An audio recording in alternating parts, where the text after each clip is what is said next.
आप याद करें कि इस तरीके का कोई केस आपको याद हो कि बलात्कारी के प्रकरण में पुलिस प्रशासन माफी मांगे। 25 साल में आप पवित्र उत्तराखंड को मुक्त कश्मीर बनाने में कोई कसर नहीं छोड़ेंगे। मेरी चेतावनी है, जिनको आप ला करके दामाद बना करके रख रहे हैं, यही आपकी पीठ पे चाकू तब भोंकेंगे जैसे हर जगह भोंका जा रहा है। किसी गलतफहमी न रही जैसे पश्चिम बंगाल और कश्मीर में। यह कहा कि सर्वोच्च न्यायालय के आदेशों का पालन नहीं हुआ, पुलिस बिना शर्त माफी मांगे। लेकिन क्या बच्ची को मुआवजे की कोई बात, या बच्ची की ये भी आपने कहा कि चलिए कम से कम ये कह देते कि आप अपने आदेश को संशोधन करने पर विचार कर सकते हैं। प्रबल संभावना यह है कि पैसा वहीं से आ रहा होगा जहां से दिल्ली दंगों में कबाड़ियों को जहां से वकील मिले थे। मेरा परामर्श होगा कि इसमें आखिर तक जाइए और उस्मान और उसके गैंग को, मैं गैंग कह रहा हूं क्योंकि उसकी पत्नी ने इसको किया है, उनके वकील साहब कह रहे हैं कि मुझे धमकी मिल रही है, तो अब ये देख लीजिए कि उस्मान और उसके गिरोह को मटियामेट आपको कर देना है। अब आप इसमें चाहे आप कोई भी धारा लगाएं, आप राष्ट्रपाल लगा लें, क्योंकि लोक व्यवस्था भंग हो चुकी है। अंतरात्मा ईश्वर साक्षी है, मुझे नैनीताल में अतिक्रमण नहीं, मुझे लगता है ये अतिक्रमण मेरी छाती पे हो रहा है। मैं नैनीताल के और उत्तराखंड के लोगों के मिजाज से वाकिफ हूं। वो अकारण उद्वलित नहीं होते हैं, अकारण किसी के ऊपर आक्रमण नहीं करते। हाँ, स्वाभिमान के ऊपर अगर आपने ठोस की तो फिर इस पार और उस पार कर देते हैं। 12 साल की बच्ची जिसकी मां संभल में रहती थी, ये अपने रिश्तेदारों के साथ नैनीताल देवभूमि में पढ़ने के लिए ये बच्ची रुकी थी रिश्तेदार के यहाँ। जब मां लौट करके आई तो उसने बताया आप बीती क्या थी, तो 64 साल का उस्मान, उसने उसमें इंगित किया कि ये उस्मान जो है ये दोषी है। बहरहाल उस्मान की गिरफ्तारी होती है तो मालूम पड़ता जैसे मुसीबत आ गई है। जो उनको नोटिस दी गई उस्मान को कि आपने म्युनिसिपल लैंड के ऊपर जंगलात की जमीन पर अनधिकृत रूप से मकान बनाया है, 3 दिन के अंदर अपना स्पष्टी कर दे वरना ये डिमोलिश कर दिया जाएगा। बड़े ही विनम्रता के साथ और हाईकोर्ट को प्रणाम करते हुए उनकी विद्वता को उन्होंने ये आदेश पारित किया कि माननीय सर्वोच्च न्यायालय के आदेशों का ये उल्लंघन है और अनकंडीशनल अपॉलॉजी, बिना शर्त माफीनामा पेश कीजिए उस्मान को। तो बिना शर्त माफीनामा उस्मान और उनकी पत्नी को पेश कीजिए कि आपने सुप्रीम कोर्ट के आदेश का उल्लंघन कैसे कर दिया, ये दुस्साहस कैसे कर दिया, और पुलिस को भी फटकार बताई। ये कानून जो तोड़ा जा रहा है, सड़कों में भीड़ इकट्ठा हो रही है, आप लोग क्या कर रहे थे? आपको और तत्परता के साथ जाना चाहिए था। लेकिन एक मैं समझता था कि मुझे संतोष होता अगर बच्ची के मुआवजे के बारे में, भला हो वहां की जिलाधिकारी वंदना मैडम का, कि जिन्होंने कम से कम एक मनोचिकित्सक की ड्यूटी लगाई, जो बच्ची के बारे में मानसिक संतुलन, मानसिक जो आघात पहुंचा है, जो उसको चोट व्यक्तित्व पहुंची है, उसकी तो अपूर्णीय क्षति उस बच्ची, उस पर परिवार की हो गई है। जस्टिस कृष्णा अय्यर हमारे यहाँ के बड़े विद्वान न्यायाधीश थे, उन्होंने कहा कि बलात्कार केवल शरीर का होता है और हत्या शरीर की होती है, लेकिन बलात्कार शरीर और आत्मा दोनों को मार देता है, परिवार को भी खत्म कर देता है। आप समझे जस्टिस कृष्णा अय्यर का कि बलात्कार तो जो शरीर को जो नष्ट भ्रष्ट करता ही है, लेकिन आत्मा को भी मार देता है, परिवार को भी मार देता है।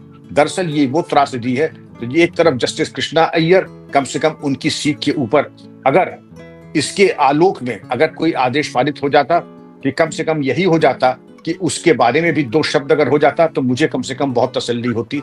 नहीं हुई, लेकिन मैं फिर मेरा परामर्श होगा स्थानीय अधिकारियों को कि 3 दिन के अंदर नहीं, आप 15 दिन दे दीजिए।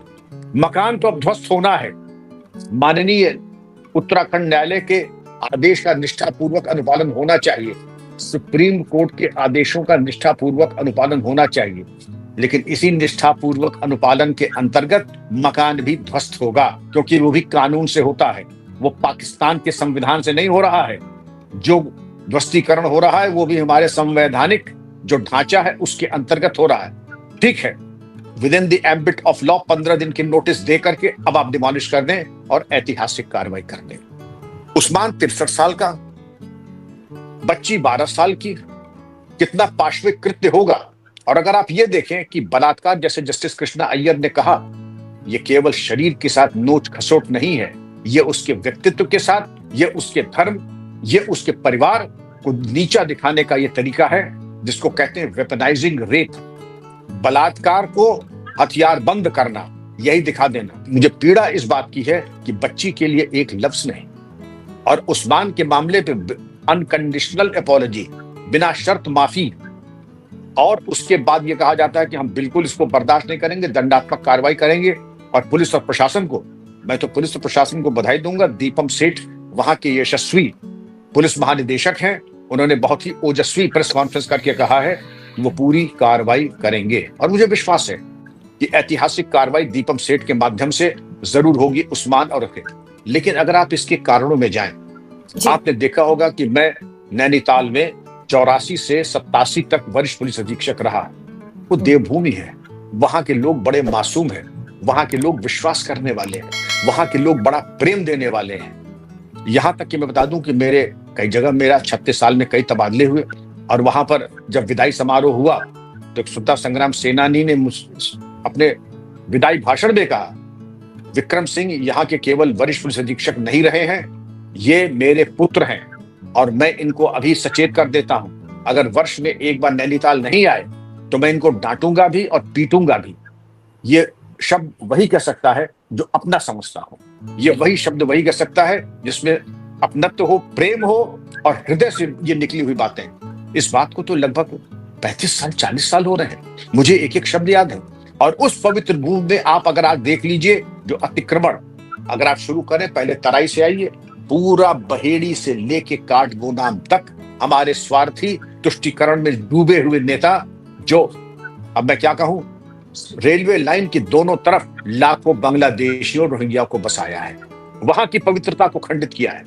अब यहां तो चलिए, यहां पे तो तराई का तो नष्ट भ्रष्ट किया है। अब हम पहाड़ों पर आ जाएं, जहां एक भी घर इनके नहीं रहते थे, आज वहां पर देखिए इन्होंने अतिक्रमण किए हैं, करवाए हैं, डेमोग्राफिक चेंज हो रहा है और हम मूक दर्शक बने बैठे हैं। क्या आपको दिखाई नहीं पड़ रहा है कि मूक दर्शक अगर आप बने बैठे हैं तो बहुत जल्दी ये जो डेमोग्राफिक चेंज हो गया, डेमोग्राफिक चेंज कहीं ऐसा न हो कि आपकी जो मौन है वो मान लिया जाए कि आपने स्वीकारोक्ति कर ली है, आपने बिल्कुल इनका सहयोग किया है।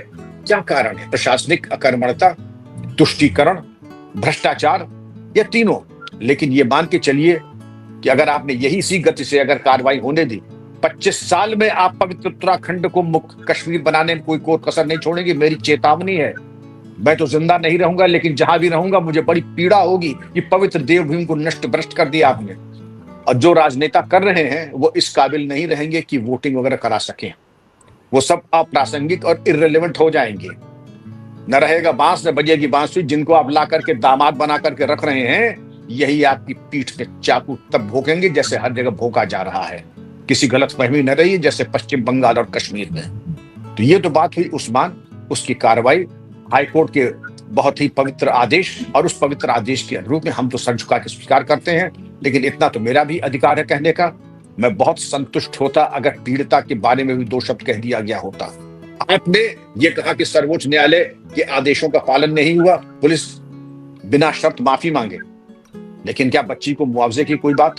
या बच्ची की ये भी आपने कहा कि चलिए कम से कम ये कह देते कि आप अपने आदेश को संशोधन करने पर विचार कर सकते हैं, एक विकल्प। लेकिन मैं कौन होता हूं?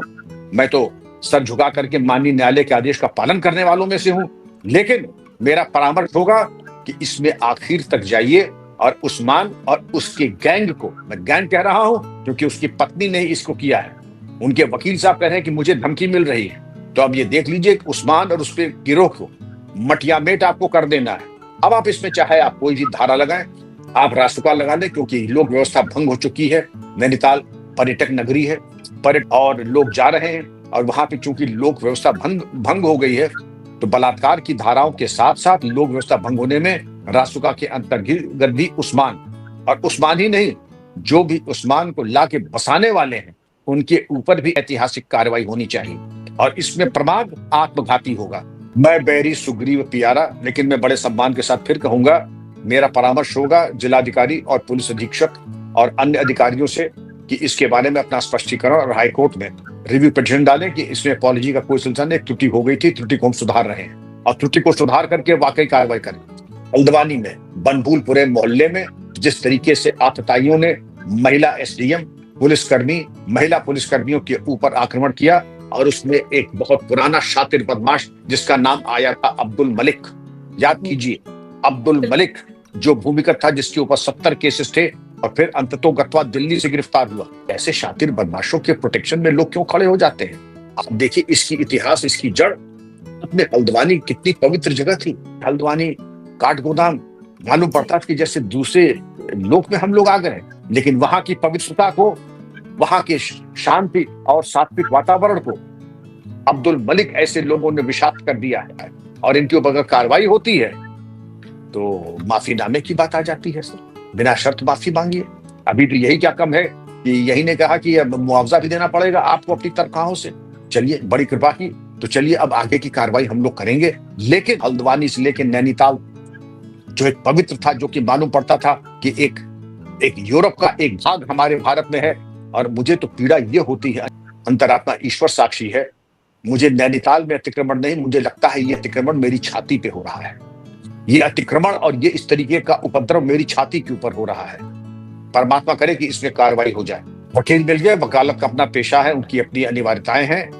लेकिन वकील साहब ने कहा कि उनको भी धमकी मिल रही। मैं नैनीताल के और उत्तराखंड के लोगों के मिजाज से वाकिफ हूं।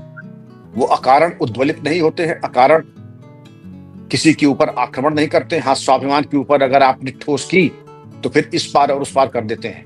हम ये भी जानते हैं कि हमारे वीर उत्तराखंडियों ने जब कभी देश को जरूरत पड़ी तो सर्वाधिक कीमत और सर्वाधिक त्याग, बलिदान और कर्तव्य की वेदी पे अगर किसी ने शीश दिया है तो हमारे उत्तराखंड के बहनों भाइयों ने, बेटी बेटियों ने दी है। और आज भी वही हाल।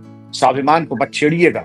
और ये मुझे लगता है कि स्वाभिमान को छेड़ दिया गया है, वरना उत्तराखंडी तो मिजाज से बहुत शांतिप्रिय होते हैं। अब मैं कह सकता हूं दावे के साथ, वकील साहब ने जो कहा तो उसका सबूत पुलिस को पेश करें, पुलिस पे कार्रवाई करेगी। और पुलिस से मैं ये भी कहूंगा कि अगर वकील साहब की बात झूठी पाई जाए तो वकील साहब के ऊपर भी झूठे आरोप लगाने के प्रकरण में वकील साहब के ऊपर भी कार्रवाई होनी चाहिए। हमारे उत्तराखंड भाइयों बहनों को बदनाम करने की कोशिश न की जाए। ये तो चौड़ा होकर के कह रहा कि साहब गलत नोटिस दी, वकील भी मिला, आदेश भी कराया और आदेश करा भी लिया। आप यही नहीं, न सिर्फ इन्होंने टाइमली वकील करके नोटिस और हाईकोर्ट में जाके न सिर्फ इन्होंने अपना प्रकरण प्रस्तुत किया, अपने हक में आदेश भी प्राप्त कर लिया। जाहिर है कि वकील साहब पहुंच वाले होंगे, अच्छी बहस की होगी। और ये भी है, हाईकोर्ट तो बहुत उदार दृष्टिकोण अपनाया उस्मान के प्रति, उसका भी सलाम है। हाईकोर्ट को भी बहुत सलाम है कि आपने दोनों पक्षों में उस्मान को वरीयता दी। और आपके अपने कारण हो सकते हैं, लेकिन मैं इनसे बिल्कुल सहमत नहीं हूं। और मैं अपेक्षा करता हूं कि पुलिस और प्रशासन अपील में जाए इन आदेशों के खिलाफ। प्रबल संभावना यह है कि पैसा वहीं से आ रहा होगा जहां से दिल्ली दंगों में कबाड़ियों को, जहां से वकील मिले थे। जिन कबाड़ियों जिनकी कोई औकात नहीं थे, उनको वो वकील मिले जो बात करने का 10 लाख लेते हैं और पर अपीयरेंस 20 लाख लेते हैं। तो जहां से उनको पैसे मिले थे वहीं से उस्मान को भी मिलने की, मेरे पास कोई प्रमाण नहीं है, लेकिन संभावना यही है कि उस्मान को भी वकील वहीं से मिले होंगे, रसूखदार वकील मिले होंगे। और ऐसे वकील, अब उन्होंने परिणाम करके दिखा तो दिया अंजू जी कि उनके सामने जिस तरीके से उन्होंने मैनेज किया, ये वाकई रसूखदार वकील है, प्रतिभाशाली है। तभी तो उन्होंने अपने मुवक्किल को पूरी राहत जल्द से जल्द फौरन से पेशतर दिलवा दी, वक्त से पहले और उम्मीद से ज्यादा। आप याद करें कि इस तरीके का कोई केस आपको याद हो कि बलात्कारी के प्रकरण में पुलिस प्रशासन माफी मांगे, पुलिस प्रशासन को फटकार पड़ जाए। मैं तो स्तब्ध हूं कि एरर ऑफ जजमेंट हो सकता है, एक एरर हो सकता है, टाइपोग्राफिकल एरर हो सकता है, प्रोसीजरल मिस्टेक होती है, तो हम माफी मांगेंगे जा करके। फिर तो हम ऐसा कर दें कि हम दिन भर माफी ही मांगते रहेंगे फिर तो।